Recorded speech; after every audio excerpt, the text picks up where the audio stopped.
दोस्तों, मुझसे जुड़े रहने के लिए बहुत बहुत धन्यवाद। हम लोग अंबेडकर जी की ऑटोबायोग्राफी पढ़ रहे हैं, वेटिंग फॉर अ वीज़ा। पिछले 3 वीडियोस में हम लोग उनके पहले 3 चैप्टर्स कवर कर चुके हैं। आज चौथा चैप्टर कवर करेंगे, polluting the water in the fort of Daulatabad. In the year 1934, some of my co-workers in the movement of the depressed classes expressed a desire to go on a sightseeing tour if I agreed to join them. I agreed. It was decided that our plan should at all events include a visit to the Buddhist caves at Verlu. It was arranged that I should go to Nasik and the party should join me at Nasik. To go to Verlu, we had to go to Aurangabad. Aurangabad is a town in the Mohammedan state of Hyderabad and is included in the dominion of His Exalted Highness the Nizam. तो 1934 में अंबेडकर जी ने कहा कि चलो अपने इनके दोस्तों का प्लान बन रहा था कि चलो थोड़ा साइट सीइंग करके आएंगे। साइट सीइंग में एक तो इन्होंने बुद्धिस्ट केव्स ज़रूर देखनी थी जो वेरलू में है, और दूसरा ये नासिक जाना चाहते थे। नासिक में मिलने का प्लान बनाया। उसके अलावा औरंगाबाद जो कि मोहम्मद स्टेट ऑफ हैदराबाद में है, वहाँ पे जाने का प्लान बना। On the way to Aurangabad we had first to pass over another town called Daulatabad, which is also in the Hyderabad state. Daulatabad is a historical place and was at one time the capital of the famous Hindu king by the name Ramdeo Rai. The fort of Daulatabad is an ancient historical monument, and no tourist while in that vicinity should omit to visit it. Accordingly, our party had also included it in its program visit to the fort of Daulatabad. तो जाते जाते रास्ते में दौलताबाद करके जगह पड़ती है। इन्होंने कहा भाई वो तो वहाँ का जो किला है वो देखने वाला है। पहले एक हिंदू राजा के अंडर था, रामदेव राय के अंडर, पर आजकल वो इन्हीं हैदराबाद के निज़ाम के अंडर है। We hired some buses and touring cars. We were about 30 in number. We started from Nasik to Yeola, as Yeola is on way to Aurangabad. On our tour program had not been announced, and quite deliberately we wanted to travel incognito in order to avoid difficulties which an untouchable tourist has to face in outlying parts of the country. We had informed only our people at those centers at which we had decided to halt. Accordingly, although on the way we passed many villages in the Nizam state, none of our people had come to meet us. तो जो plan था ये लोगों ने इन लोगों ने ज़्यादा लोगों को बताया नहीं था। तकरीबन 30 लोग हैं जो ट्रैवल कर रहे हैं, और इन्होंने कुछ बस कार वगैरह हायर किया हुआ है। तो अंबेडकर जी और उनके दोस्त बेसिकली वेल्लू केव्स देखने के लिए निकले थे, जो आप स्क्रीन पे अभी देख रहे हो। ये इलोरा केव्स भी कहा जाता है इनको। काफ़ी बढ़िया है, सही। और जो अब आप स्क्रीन पे देख रहे हो ये दौलताबाद फोर्ट है। एक टाइम पे कहा जाता था कि इस फोर्ट को कैप्चर करना ऑलमोस्ट नामुमकिन है। अगर आप देखो ये फोर्ट बिल्कुल पहाड़ी के टॉप पे बना है, और इसके आसपास इन्होंने खोद के एक नदी सी बना रखी है या नाला सा बना रखा है, तो ऑब्वियसली इसको कैप्चर करना काफ़ी मुश्किल रहा होगा। अंदर से भी ये बढ़िया है, थोड़े तालाब वगैरह भी हैं बीच में, सही। और उस टाइम पे दुनिया में चल क्या रहा था? हिटलर जर्मनी में चांसलर बन गया था मेरे ख्याल से 1 साल पहले। 1934 में इलेक्शन भी हुए थे, और इलेक्शन में कांग्रेस जीती थी। Congress, Indian national Congress, Congress national party यहाँ पंजाब साइड में जीत गई थी। ग्रे एरियाज ये राजाओं के अंडर थे, यहाँ पे इलेक्शन हुए नहीं थे, और यहाँ पे बर्मा पार्टी जीती। बर्मा की साइड में बंगाल और पंजाब में सेम पार्टी जीत रही थी, कांग्रेस नेशनल पार्टी। सही। It was naturally different at Daulatabad. There our people had been informed that we were coming. They were waiting for us and had gathered at the entrance of the town. They asked us to get down and have tea and refreshment first, and then go to see the fort. We did not agree to the proposal. We wanted tea very badly, but we wanted sufficient time to see the fort before it was dusk. We therefore left for the fort and told our people that we would take tea on our return. Accordingly, we told our drivers to move on, and within a few minutes we were at the gate of the fort. तो दौलताबाद में जब ये लोग पहुंचे तो वहाँ पे इनको रिसीव करने के लिए कुछ जानने वाले पहुंचे हुए थे.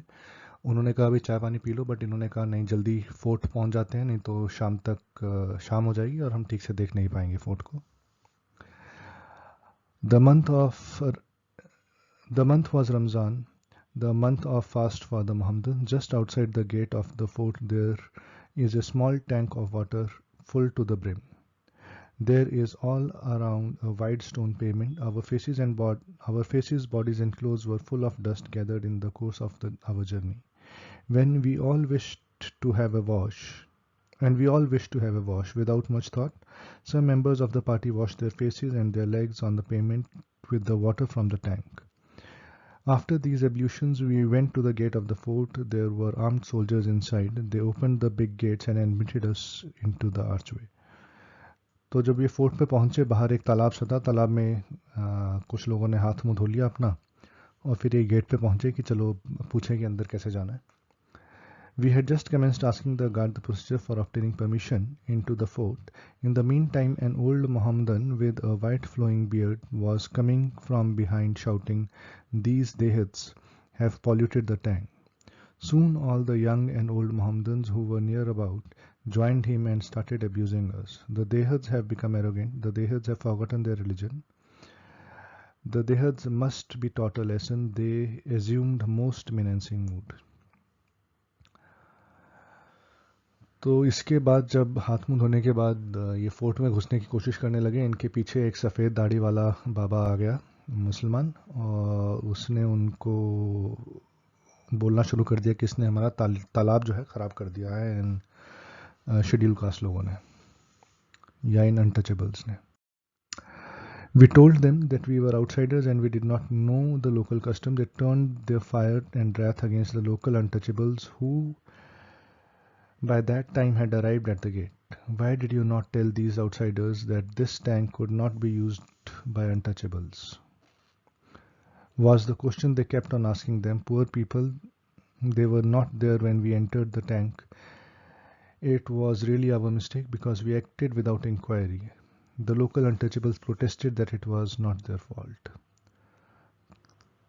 तो जब जो मुस्लिम लोग थे आसपास इकट्ठे हो गए कि भाई तुमने हमारा तालाब गंदा कर दिया है, अंबेडकर जी और उनके साथियों ने कहा भाई हमें तो पता नहीं था, ये तालाब हमारे लिए नहीं है.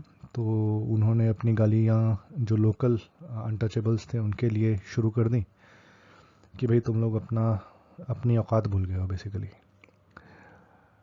But the Mohammedans were not prepared to listen to my explanation. They kept on abusing them and us. The abuse was so vulgar that it exasperated us. There could easily have been a riot and possibly murders. We had, however, to restrain ourselves. We did not want to be involved in a criminal case which would bring our tour to an abrupt end. तो जो Mohammedan थे ये ना केवल मतलब इनकी गालियाँ जो थी वो इतनी अब्यूसिव और इतनी गंदी हो गई थी कि इनको लगा कि भाई यहाँ राइट हो जाएगा और 2-4 लोग मर जाएंगे. अंबेडकर जी को और उनके दोस्तों को अपने आप को रिस्ट्रेन करना पड़ा कि ये चीज़ आगे ना बढ़े और इनका टूर आगे चल सके. One young Muslim in the crowd kept on saying that everyone must conform to his religion, meaning thereby that the untouchables must not take water from a public tank. I had grown quite impatient and asked him in somewhat angry tone, "Is that what your religion teaches? Would you prevent an untouchable from taking water from this tank if he became a Mohammedan?" These straight questions seemed to have some effect on Mohammedans. They gave no answer and stood silent. तो अंबेडकर जी ने पूछा इनसे भी तुम्हारा धर्म तुम्हें यही सिखाता है कि भेदभाव करो. तो थोड़ी अकल आई जब अंबेडकर जी ने थोड़ा गुस्से में बात करी और उसके बाद फिर थोड़ा शांत हुआ माहौल. Turning to the guard, I said, again in an angry tone, "Can we get into the fort or not? Tell us. If we can't, we do not want to stop." The guard asked me for my name. I wrote it out on a piece of paper. He took it to superintendent inside and came out. We were told that we could go into the fort, but we could not touch water anywhere in the fort. And an armed soldier was ordered to go with us to see that we did not transgress the order. तो इस किस्से के बाद इन्होंने guard से पूछा भी हम अंदर जाएं या ना जाएं. उन्होंने कहा नाम लिख के दे दो. नाम लिख के दिया और उसके बाद कहा अंदर कहीं पे भी फोर्ट में पानी को हाथ मत लगाना. I gave one instance to show that a person who is untouchable to a Hindu is also untouchable to a Parsi. This will show that a person who is untouchable, who is an untouchable to a Hindu, is also an untouchable to a Mohammedan.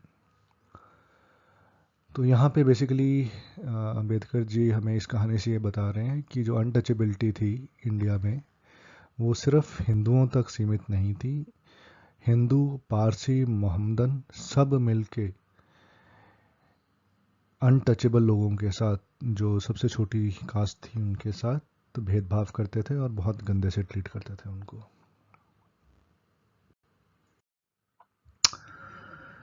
चलिए दोस्तों, आज की कहानी भी यहीं ख़त्म होती है. अगली कहानी है हमारा chapter 5. A doctor refuses to give proper care and a young women dies. अभी तक जितनी भी हमारी कहानियाँ थी चैप्टर 1 से चैप्टर 4 तक, ये अंबेडकर जी की पर्सनल कहानियाँ थी. चैप्टर 5 और चैप्टर 6 उनके जानकार लोगों की उनकी कहानियाँ हैं और वो इतनी डिटेल नहीं है, कंपैरेटिवली छोटी कहानियाँ हैं. तो मिलते हैं नेक्स्ट वीडियो में. मुझसे जुड़े रहने के लिए, मुझे सब्सक्राइब करने के लिए बहुत बहुत थैंक्स.